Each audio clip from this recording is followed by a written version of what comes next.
Alô, galera ligada no Resenha de Craque, vamos analisar mais uma rodada do Campeonato Brasileiro da Série A. O Internacional que na rodada acabou perdendo para o Palmeiras por 1-0 lá no Allianz Parque em São Paulo. E o Grêmio que perdeu em casa mais uma vez, não consegue um bom resultado diante do seu torcedor. Perdeu para a equipe do Fluminense por 5-4 na noite de domingo.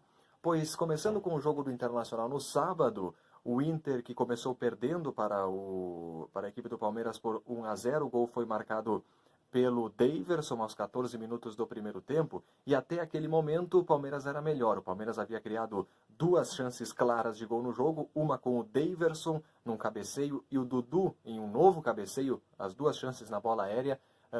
Passou perto também, foram os dois lances de maior perigo do Palmeiras antes do gol. O gol saiu aos 14 minutos. Até então o domínio era do Palmeiras, mas depois do gol a equipe recuou. O time do Palmeiras recuou, o Internacional aos poucos foi se encontrando no jogo, foi tendo mais posse de bola, mas o resumo do jogo é o seguinte: o Inter construiu mais após o gol do Palmeiras, o Inter teve mais posse de bola, teve mais ímpeto, mas faltou o principal, né, que é a finalização. O Internacional não conseguiu criar grandes lances de situações claras mesmo de gol, apesar de ter tido aí o domínio da posse de bola após a primeira metade do primeiro tempo da partida. O Inter que começou com o Sarrafiori jogando como titular no meio-campo.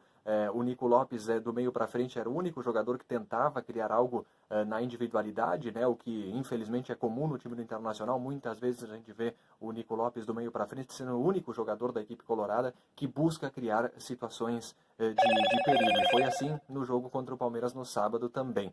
O Nico Lopes do meio para frente era o único que tentava na individualidade criar algo. Então, o resumo do jogo do Internacional é esse. O Inter teve mais posse de bola que o Palmeiras. O Inter, depois do gol do Palmeiras, foi para cima, criou oportunidade, enfim, teve mais posse de bola, mas faltou justamente a criação de oportunidades claras de gol. Mas o principal destaque deste final de semana, claro, é a derrota do Grêmio por 5-4 diante da equipe do Fluminense na Arena. O Grêmio que abriu 3-0. Isso mesmo, para você que não acompanhou o jogo, o Grêmio abriu 3-0 com 21 minutos do primeiro tempo. O Grêmio já vencia o jogo por 3-0. O André marcou o primeiro gol aos 5 minutos. Depois, aos 12 minutos, o Everton ampliou para o Grêmio. E aos 21 minutos, Jean-Pierre marcava o terceiro gol tricolor no jogo. Pois aí, o que já se esperava, um jogo resolvido, com um placar que poderia ser amplo, afinal de contas o Grêmio vencia por 3-0, tinha o domínio completo do jogo, havia já criado até outras situações, o Fluminense não se encontrava, não tinha a bola, o Grêmio tinha, repito, o domínio completo da partida. Mas aí fez o terceiro gol e se acomodou no jogo. Aos poucos o Fluminense foi tendo mais posse de bola, foi controlando mais essa bola, e aos 38 minutos do primeiro tempo veio o primeiro gol da partida da equipe do Fluminense, veio o gol marcado pelo atacante Iony Gonçalves, ele que fez o seu 9º gol na temporada pelo Fluminense, é o artilheiro da equipe na temporada. Ele diminuiu então aos 38 minutos, e 2 minutos depois, aí veio a grande falha do goleiro Júlio César, que foi tentar driblar o atacante Luciano, acabou perdendo a bola e gerando aí o segundo gol da equipe do Fluminense. E no segundo tempo, o que se esperava? O torcedor tricolor poderia ter pensado: agora no intervalo, o Renato vai dar aquela bronca nos jogadores e aí o Grêmio vai voltar aceso novamente no segundo tempo. Era isso que se esperava, né? Mas não foi o que aconteceu. O Grêmio voltou muito mais apagado no segundo tempo. E aí, aí tomou o gol de empate, e se não bastasse isso, tomou o gol da virada, né? O Grêmio piorou muito no segundo tempo, não viu a cor da bola. O Fluminense voltou no segundo tempo pressionando, criando oportunidades, né? O Júlio César, que no primeiro tempo acabou falhando no segundo gol da equipe do Fluminense, um gol que desestruturou emocionalmente o Grêmio na partida, não há dúvidas disso.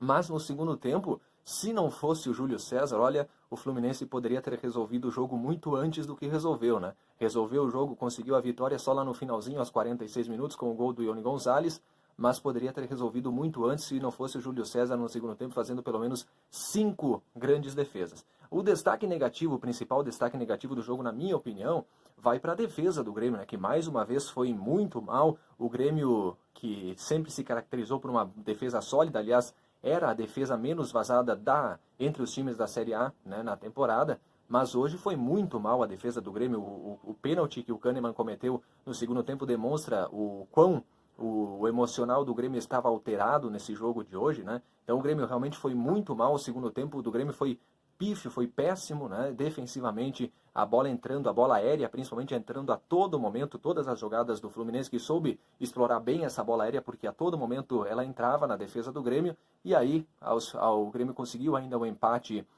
com o Kahneman, né? Na cobrança de escanteio do Luan, mas depois o Ione Gonçalves acabou marcando aí o gol da vitória da equipe do Fluminense. E olha só, o Grêmio resolveu o jogo no primeiro tempo com o terceiro gol, né?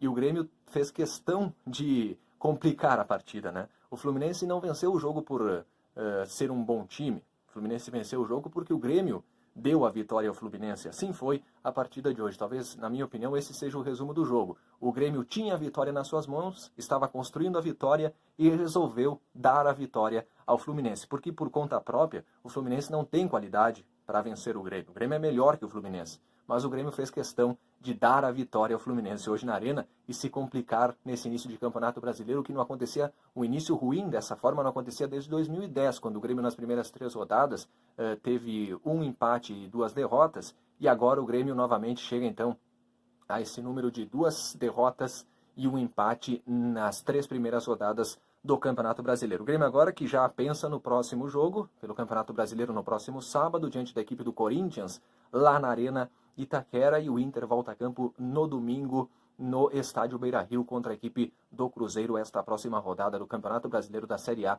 para a dupla Grenal. E claro, você vai continuar conferindo tudo sobre os times aqui do estado do Rio Grande do Sul, aqui, claro, no canal Resenha de Craque, trazendo sempre todas as informações para você. Fique aí, você sabe, hein? No nosso time cabem bem mais do que 11.